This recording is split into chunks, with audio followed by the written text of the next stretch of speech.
Адамдар, қадіріне жетіңдер, ана тілім, анаң сыйлап өтіңдер. Ана тілім, күшім менің қуатым, жырым сендік, жүрегімнен туатын, тауысарма арысыңды қорымды, тізерлесіп, қатар жазсам ақын. Міне, соның бір айғағы тілім, елім деп тарихта аты қалған халқымыздың көрнекті қоғам қайраткері. Олай болса, қазақ тілі мен әдебиеті таным бірлестігінің тілім менің ғасырлардан аманат атты 10 күндігін ашу үшін сөз кезегі мектебіміздің директоры, қазақ тілі мен әдебиеті пәнінің мұғалімі Рита Жұмамұратқызына беріледі. Қош келдіңіздер, құрметті әріптестер. Үлкен өткізілгелі отырған іс-шара, яғни апталықтың ашылуын ашық деп жариялауға рұқсат етіңіздер. Барлығы сіздер офлайн форматта, дәстүрлі форматта өткізер едіңіздер. Дегенмен осылай кездесіп отырған жағдайға байланысты елдегі күнде ашық сабақ өтіп жатқан жоқсыздар, сондықтан балалар бір нәрсе ілетіндей, балаларға бір тәлімдік, тәрбиелік, мәні зор бір жұмыстарды түсіндіретіндей үлкен іс-шара өтеді деп ойлаймын. Жақсы жұмыстарыңызды көрсетіңіздер. Қазақ тілі бірлестігінің жұмысы жай ғана мектепшілік болып өтпеу керек. Үлкен бір аймақтық іс-шараға өтсеңіздер тіпті жақсы болар еді. Барлығын Facebook арқылы жариялап, жақсы бір мектепке үлгі болатындай бірлестік ретінде өздеріңізді танытуларыңызға тілектеспін. Істеріңізге сәттілік. Мен аяғына дейін қатыса алмаймын бұл ашылымның, өйткені бізде қазір зөмбей жиналыс болайын деп жатыр. Сондықтан да сәттілік тілеймін сіздерге. Ары қарай жалғастыра беріңіздер. Рахмет. Қазақ қайда жүрсе де қолынан қасиетті қара домбырасын тастамаған халық. Нағыз қазақ қазақ емес, нағыз қазақ домбыра дей отырып, домбыра шырағынан төгілген шежірелі күйімізге кезек берейік.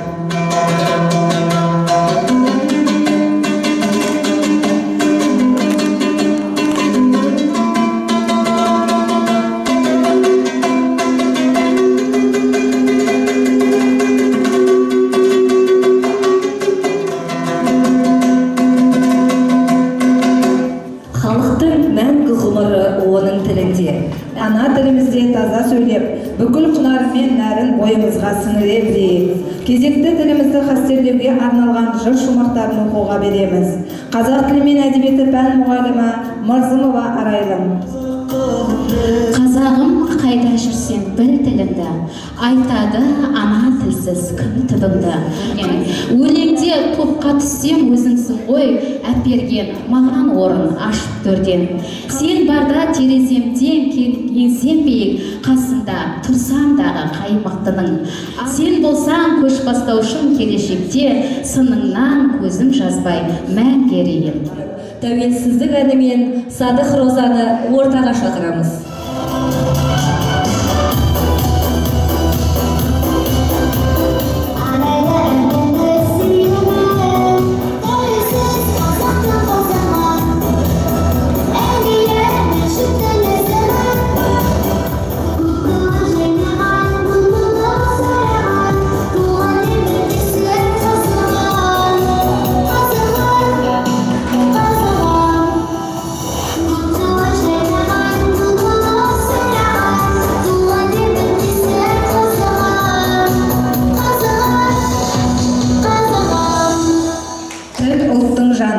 Халықтығының асыл белгісі, намысы, тыныс тіршілігінің көзі.